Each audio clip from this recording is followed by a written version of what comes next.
అందరికీ నా పేరు సింధు. నేను 7వ తరగతి చదువుతున్నాను. మా స్కూల్ పేరు విజన్ హై స్కూల్. ఈరోజు బాడ్కాస్ట్ రైట్ సోదరుల గురించి చెప్పబోతున్నాను. అందరికీ నమస్కారం. నా పేరు తను శ్రీరామ్. నేను 4వ తరగతి చదువుతున్నాను.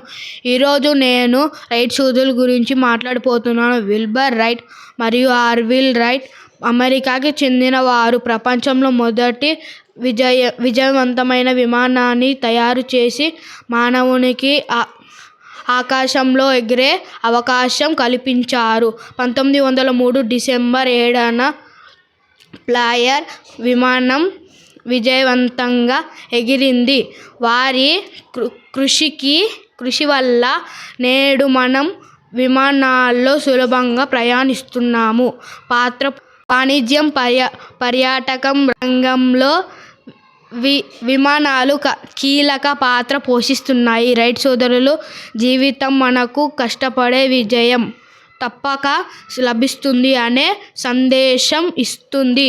ధన్యవాదాలు. శుభోదయం అందరికీ. నా పేరు శాల్య. నేను 5వ తరగతి చదువుతున్నాను. నేను ఈరోజు మన తొలి మహిళా ప్రధాని గురించి చెప్పబోతున్నాను. ఆమె నవంబర్ 19వ తేదీన 1917లో అలహాబాద్లో జన్మించింది. ఇందిరాగాంధీ తల్లిదండ్రుల పేర్లు కమలా నెహ్రూ, తండ్రి మన దేశ తొలి ప్రధాని అయిన జవహర్లాల్ నెహ్రూ. ఆమె చిన్న వయసు నుండి దేశభక్తిని అలవర్చుకుంది.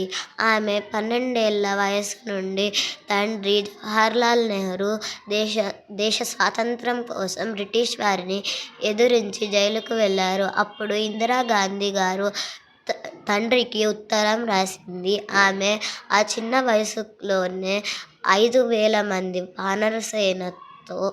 వాళ్ళతో వానర సేనను తయారు చేసింది.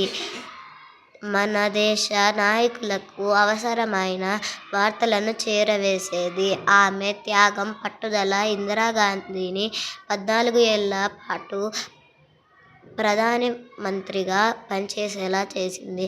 ఆమె 1984లో హంతకుల చేతిలో మరణించింది. పట్టుదలకు మారుపేరు ఇందిరాగాంధీ. ఈరోజు బాడ్కాస్ట్ సమాప్తం. తిరిగి రేపు కలుద్దాం.